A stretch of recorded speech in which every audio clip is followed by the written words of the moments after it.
Imagina que no domingo, aqui, o prefeito de Jundiaí vem para assistir um culto, ele sai maravilhado do culto e determina, a partir de segunda-feira, todo jundiaense tem que ser presbiteriano. Isso segue um costume humano muito antigo, de que aquele que tinha controle das forças sobrenaturais acabava tendo liderança sobre o povo, né? Aquele feiticeiro, aquele sacerdote, aquela figura que tratava com a religião acabava sendo o dominador dos outros. E tinha ainda aquele costume grego, né, onde o pessoal ficava totalmente como veio ao mundo, né? Numa boa. Né? Olá, meu nome é Wilson do Amaral Filho, eu sou pastor da Igreja Presbiteriana de Jundiaí. Estou aqui com meu irmão e amigo presbítero Vlander Zickel. Ele está nos contando a história da Reforma Protestante. E este é o segundo podcast onde nós estamos juntos apreciando a história da igreja. Você é nosso convidado para ficar aqui conosco e até o final a perceber como Deus é maravilhoso e está construindo a história dos homens. Boa tarde, presbítero Vlander. Boa tarde, vamos dar continuidade então? Vamos. Fala um pouquinho sobre o segundo elemento de maior influência, né, nesse período, que foi também Teodósio, né? Flávios Teodósios Augustus, né? Todos eles tinham essa terminologia latina. Entre os anos 347 depois de Cristo até 395. Ele viveu pouco, não é? Não foi muito não. Ele se tornou imperador romano no ano 379. Sei. E já um ano depois, no ano 380, é que ele estabelece então o chamado Édito, ou decreto, né, de Tessalônica, né, na região grega da Macedônia. No ano 380, então o que ele faz? Ao contrário de Constantino, que só legalizou, agora ele estabelece um decreto de obrigatoriedade. Agora o cristianismo se torna a religião oficial do império. Sei. Tá? Então o que significa?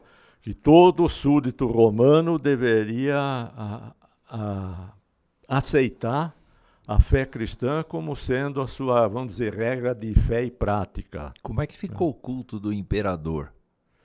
Então, a partir daí vai ter... Cessa isso? Não cessa, porque tinha que ter um tipo de respeito ainda pelo imperador.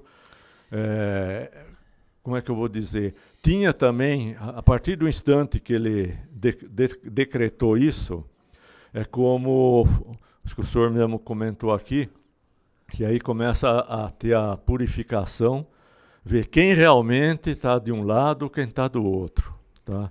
Uhum. Eu sempre dou exemplo na classe, falando rapidamente. Imagina que no domingo, aqui, o prefeito de Jundiaí vem para assistir um culto, ele sai maravilhado do culto e determina, a partir de segunda-feira, todo jundiaense tem que ser presbiteriano. Sei. E ainda vai receber, como foi na época, uma moeda de ouro e uma roupa batismal. Ou seja, nós vamos dar um terno e um cheque de R$1.000 para cada um se converter. Não ia ter lugar aqui na igreja, a fila inteira Jundiaí vinha, né? Sem dúvida. A maioria por interesse. O que acontece? Enquanto estavam aqui na igreja, vão cantar, vamos prestar atenção às pregações, mas quando o indivíduo vai na casa dele, ele tem os seus altares, os seus deuses, tá? E entra a influência pagã, permanece isso, e outros vão entrando. E começa o quê? Tem a liberdade religiosa, a obrigatoriedade de ser cristão, mas você não tem como coibir, em princípio, a ação do paganismo. Tá? Tanto que mais para frente, aí sim, aí ele viu que esse negócio estava dando tanta confusão, ele passa a proibição dos cultos pagãos greco-romanos. Tá? Porém, pouco a pouco, todo o simbolismo pagão vai sendo absorvido, assimilado pelo cristianismo. Né? Até porque isso está enraizado no coração das pessoas. Das pessoas. Não é? a imposição de uma religião nunca é um assentimento formal da pessoa. Nada espontâneo, né? Mas o que ela acredita é que prevalece sempre, né? Exato. Por isso que vem como uma imposição, um decreto, né? E foi o decreto de Tessalônica, tá? Então ele se tornou imperador romano 379, em 380 ele já faz isso. Certo. Mas para ver, aí que a gente já pode falar um pouquinho sobre o fase do césaropapismo. O que significa isso? Num lado, a gente tem a predominância do império sobre a religião, ou seja, do imperador sobre os religiosos. No outro, ao contrário, prevalece mais os religiosos sobre a parte que cuida do Estado, dos imperadores. De certa maneira, isso segue um costume humano muito antigo, de que aquele que tinha controle das forças sobrenaturais acabava tendo liderança sobre o povo, né? Aquele feiticeiro, aquele sacerdote, aquela figura que tratava com a religião acabava sendo o dominador dos outros. Isso acontece no Império Romano? Acontece, e a característica que a gente tem que salientar por exemplo, no lado ocidental, então, mais especificamente, acontece um fato em Milão, né, Itália.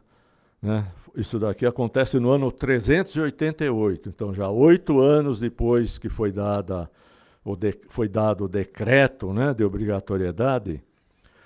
Qual que é a história? Tem aí até, né? Uma pessoa foi presa acusada de pederastia, isso em Milão, né, que é homossexualismo, cuja prática era condenada moralmente pela igreja, pelo cristianismo, certo, mas legalizada no Império Romano. E aí? Tanto que os soldados romanos, quando eles saíam para ir combater, principalmente o pessoal lá no norte da Europa, ficavam às vezes 2 anos fora. Então, lógico que o exército não ia estar levando as esposas, nada. Eles tinham autorização, inclusive, para pegar meninos de 13, 14 anos para a sua satisfação sexual. Para vocês verem, não é nem meninas só, meninos mesmo.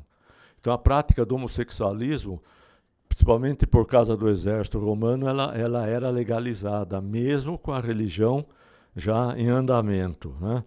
E o povo, quando foi preso esse indivíduo, o povo não aceitou a prisão dele. Invadiram a prisão onde ele estava aprisionado.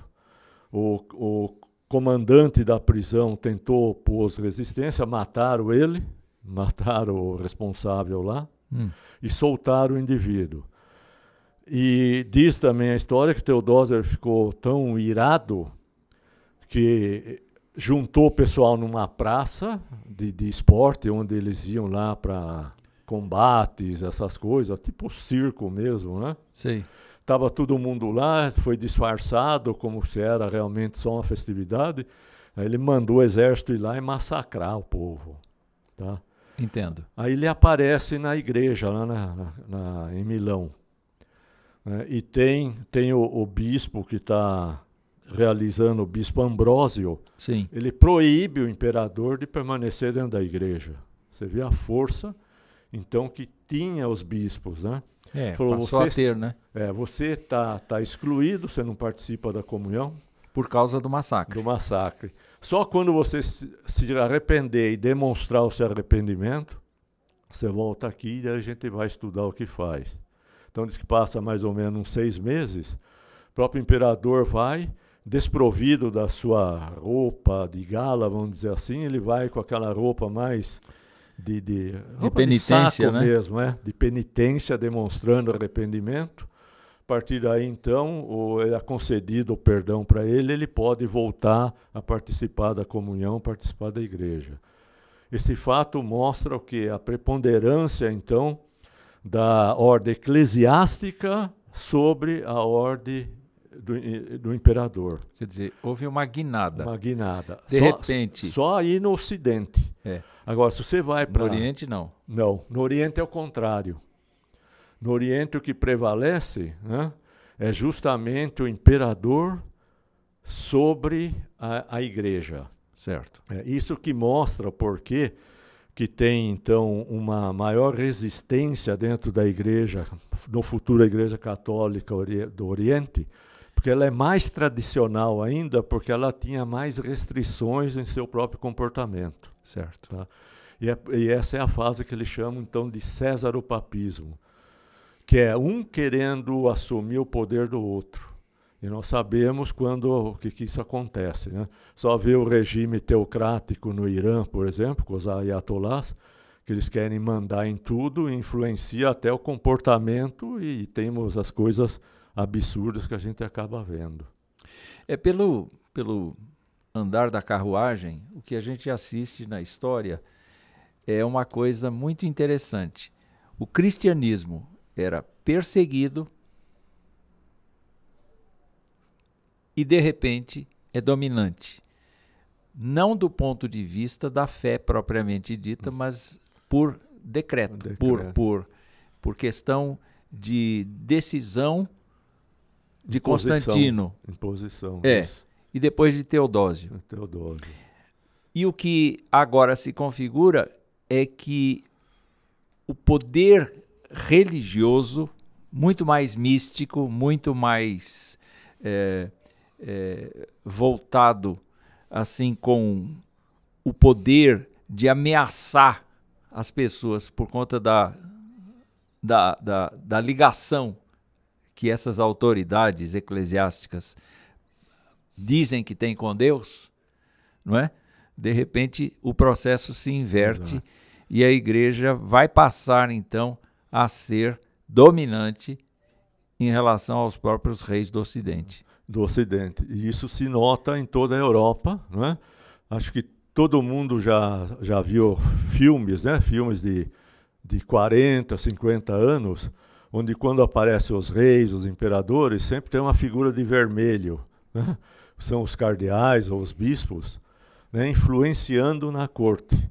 Tá? E isso mostra a tendência, né? Porque que a Europa ela teve um conceito assim mais forte de seguir realmente o pessoal eclesiástico, enquanto que no lado oriental prevaleceu mais a força da parte política, né, dos imperadores. Certo. Isso é assim até hoje, né? É só ver como é que expandiu tudo, né, para a Rússia, né, essa região, a própria Grécia, né, como é que foi? Turquia. Turquia. Então, voltando a Teodósio, ele teria convocado o primeiro concílio de Constantinopla, não foi? Em 381. Exatamente. Qual foi o objetivo dele ao convocar esse concílio? Um objetivo, assim, realmente de expressão, foi para condenar as heresias contrárias ao credo niceno, que havia sido definido no concílio de Nicéia em 325 por Constantino. Então ele ratificou aquilo que tinha sido decidido lá atrás. E como ele viu a expansão, né, de práticas pagãs, né, então ele interviu no ano 381 e fez essa restrição. Tá? E proibiu também os Jogos Olímpicos na Grécia. Por quê? Porque eram feitos em homenagem aos deuses gregos. E tinha ainda aquele costume grego, né, onde o pessoal ficava totalmente como veio ao mundo, né? Sei. Numa boa. Numa boa, né? Mas me diga uma coisa, há evidências de que Teodósio era um cristão ao ponto de se importar com a doutrina cristã e querer refutar as heresias? Sim, isso daí... Bom, será a gente nunca sabe o que vai no coração das pessoas, os interesses que havia, né? Só o fato desse massacre que ele ordenou 8 anos depois do decreto do cristianismo. Aí ele causa um massacre, né? Mas desse massacre aí mostra... a gente não sabe se foi porque o pessoal matou o comandante da prisão, não é? Ou se foi por causa que o pessoal insistiu na prática do homossexualismo. Entendi. Então... Bom, nós sabemos muito bem, a partir da crucificação de Jesus Cristo, por exemplo, nós sabemos como o pensamento romano era. Nós sabemos que os romanos davam certa liberdade para que os povos praticassem as suas religiões, tanto é que os judeus podiam livremente praticar a sua religião, desde que não excedessem, mas nós sabemos também que toda tentativa de libertação do jugo romano era tratada com muita crueldade pelos romanos. Eles não admitiam nenhum levante, nenhuma insurreição, nada. Então, dá para imaginar que esta linha de pensamento acompanha os imperadores romanos no decorrer das gerações, exatamente pelo fato de que ninguém pode confrontar aquilo que eu decidi, ou aquilo que o governo romano decidiu.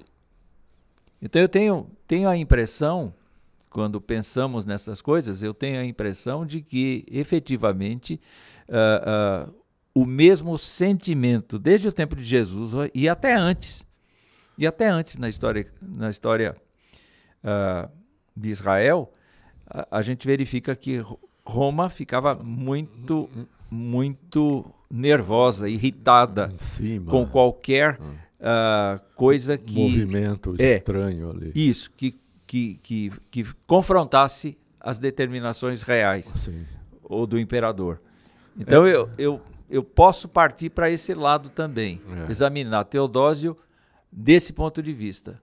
Quer dizer, eu vou mandar um massacre exatamente porque eu decidi uma coisa e eu quero que seja cumprida. Que seja cumprida, sem dúvida. Não havia nada de religioso nisso, não havia nada de piedade ou de impiedade nisso. Não.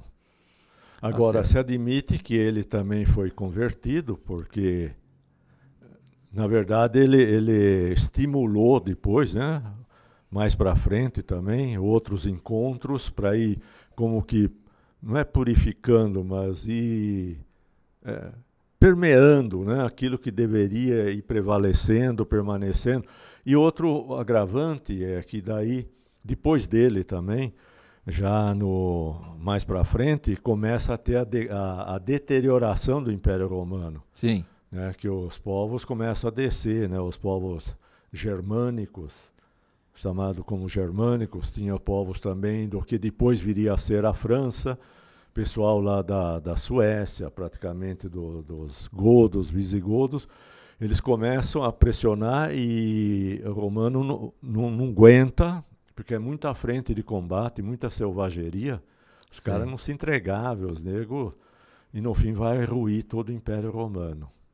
Tá certo. Mas graças ao Teodósio, com essa institucionalização do cristianismo, que é expandido e que começa a ter a cultura cristã dentro da Europa Ocidental. Muito bem, este segundo episódio está chegando no final e nós queremos agradecer ao presbítero Vlander mais uma vez por sua disposição em nos ajudar, em nos ensinar, e você fica convidado para estar conosco, para inclusive vir assistir presencialmente às aulas que ele dá aos domingos na Escola Bíblica Dominical, aqui na Vigário JJ Rodrigues, 504, no centro de Jundiaí. Deus abençoe sua vida. Um forte abraço. Amém. Grato aí pela atenção de todos. Tchau.